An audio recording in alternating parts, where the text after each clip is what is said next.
Boa tarde, meu nome é Bárbara e eu venho gravar esse vídeo para a cadeira de Ética e Cidadania da PUC-RS. O professor nos indagou para a gente criar um vídeo falando alguma coisa sobre a nossa vida, ou sobre o que a gente gosta, ou sobre o que a gente discutiu.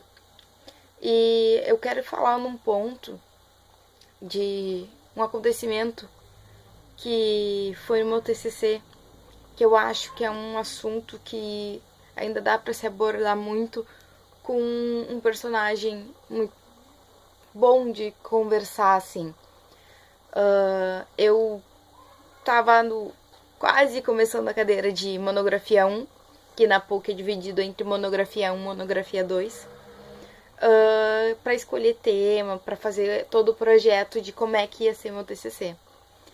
E eu estava num final de semana cuidando da minha sobrinha, que na época era pequenininha, agora já tá grandona. E a gente foi assistir desenho juntos. Juntas, desculpa. E vários desenhos que a gente assistiu começou a dar o pica-pau. E eu comecei a olhar aquele desenho, comecei a estranhar. Era assim? O pica-pau, desde a minha época, eu tô achando alguma coisa estranha. Não era só estranho graficamente, porque os gráficos realmente eles estavam muito melhorados, mas era os trejeitos dos personagens, do personagem pica-pau, dos outros personagens, a relação entre eles, onde a espécie onde ele morava, ele não voava, e eu achei muito estranho, sabe? Me deu uma rejeição. E dentre a aula, eu comentei isso com minha professora disse que daria um bom TCC, e eu resolvi fazer sobre ele. Daí, meu TCC foi a perca da maldade do pica-pau entre 1940, que foi quando ele surgiu, e 2003. Até minha orientadora foi a Santa Juliana Tonin, amo ela, que me aguentou nos meus pitis enquanto eu escrevia. E das coisas mais interessantes assim que eu descobri é que o pica-pau ele foi um desenho criado na época de guerra, sabe? O pica-pau ele era muito violento, a essência dele era violenta, mas porque a sociedade daquela época estava só no meio dessa violência. E o tempo foi passando e acabou a violência. Tipo, o pica-pau biruta acabou em 57. Já tinha acabado as grandes guerras, né? E começou essa migração pro pica-pau que a gente conhece mais, que é o pica-pau mais malandro, aquele pica-pau mais sacana, sabe? Mas que ele não tinha aquela essência de ser mal. O pica-pau, quando ele surgiu num desenho Índio Panda, em 1940. E em 1941 ele ganhou o programa só dele, intitulado Pica-Pau.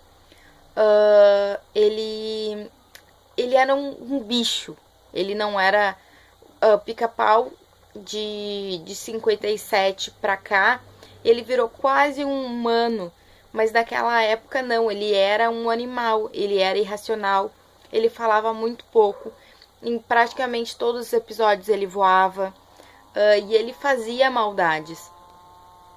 Quando teve essa mudança, que foi a própria sociedade que pediu para haver essa mudança, porque estava muito forte para os seus filhos assistirem e até para eles mesmos assistirem, eles deram essa transformação no pica-pau e ele ficou o pica-pau que a gente conhece, a época do pé de pano, o pica-pau que foi mais veiculado. Esse pica-pau ele durou até em média de 60 e poucos, 70. Depois ele teve uma pausa e ele voltou só em 99. E de 99 teve só 3 temporadas, 99, 2000, 99, 2000, 2001 e acabou em 2003. Ele não chegou a fechar o 2003 inteiro. E dentre esses 4 anos teve 3 temporadas, que se chamava O Novo Show do Pica-Pau. Esse reflexo da sociedade com ele fez vir muito à tona a parte do politicamente correto, né? Porque o Pica-Pau, ele nunca foi o politicamente correto. Ele sempre foi o malandro, ele sempre foi o que atirava a primeira pedra ou que reagia primeiro. Já nessa fase do politicamente correto, essa fase que podemos dizer que nós estamos vivendo, essa última temporada dele, ele trabalhava, sabe? O Pica-Pau nunca trabalhou. Ele não aceitava o não. Como publicitária que eu sou, isso tá nos complicando. Era esse ponto que eu queria chegar contando essa história do Pica-Pau. Hoje em dia, tu tem que tomar muito cuidado. A vírgula que tu coloca fora do lugar. A sociedade de hoje, ela fez uma estrutura, ela tá tão, talvez, saturada, que ela tá levando tudo ao pé da letra. Ela tá levando tudo a mais do que para menos, sabe? Se tu coloca uma reportagem como... uma propaganda como a do Boticário, que foi uma propaganda do Dia dos Namorados, acho que de uns 2 anos atrás. Que foi uma propaganda que chegava 2 pessoas e se abraçavam. 2 pessoas do mesmo sexo, 2 pessoas de sexo opostos, com idades muito diferentes. E isso deu uma discussão muito grande, chocou muita gente. Mas o que um abraço significa? Sabe? A coisa tá muito forte. Eu li uma entrevista do Washington Oliveto, que ele disse que se hoje em dia os grandes comerciais dos grandes prêmios que ele já ganhou na vida veiculassem, ele não continuaria, ele estaria recebendo processo no CONAR. Hoje em dia, vocês já imaginaram aquela propaganda clássica dele, da guria chegando, abrindo a caixinha, pegando o sutiã e colocando e se olhando no espelho? Hoje seria um absurdo isso. Não se aceita mais mostrar a menina se descobrindo. Não só a menina, mas eles não aceitam mais mostrar isso. Eles só querem mostrar... não é que eles só querem mostrar. As pessoas só querem ver coisas que se dê bem a elas, mas sem pensar que o que é bom pra ela talvez não é bom pro próximo, sabe? As coisas estão muito ao pé da letra. Igual no carnaval desse ano, teve um casal que tinha um filhinho adotado, e o filhinho, ele é negro, e os dois têm o hábito de se fantasiarem de muitas coisas. Se tu entra no Facebook deles, tem várias fotos com várias fantasias. Ele de coelhinho e os pais também. E nesse carnaval, eles se vestiram de Aladim e o bebê também. E o bebê estava no ombro dele. E compararam o bebê ao macaquinho que o Aladim tem. Mas o criança não estava vestindo do macaquinho, a criança estava vestido de Aladim igual ao pai.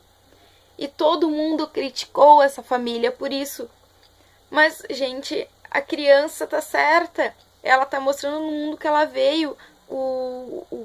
Não tô generalizando, mas em muitas vezes a parte do racismo tá no olho de quem olha, não de quem sente. Sabe? Aqueles pais nunca imaginaram que aquilo era um racismo, tanto porque os pais não nem vestiram ele daquilo, mas o olhar da pessoa tá tão forte que veio, sabe, pra ser racista, veio esse olhar racista, mesmo a pessoa não se dizendo racista. Então eu acho que é esse o meu ponto de discutir até que modo o politicamente correto é bom. É bom para falar sobre o feminismo, é bom para falar sobre o racismo, é bom para falar sobre as coisas, sim, é bom para falar sobre as coisas. Mas até que ponto o que é feminino, o racismo, o machismo, para mim é pro outro? O que tem para mim, o que eu tenho que o outro vai dar, sabe? A gente tem que pensar, parar pra pensar e botar, não é só o meu umbigo, não é só as minhas coisas, é uma sociedade inteira. Bom, era isso que eu tinha pra falar hoje. Muito obrigada.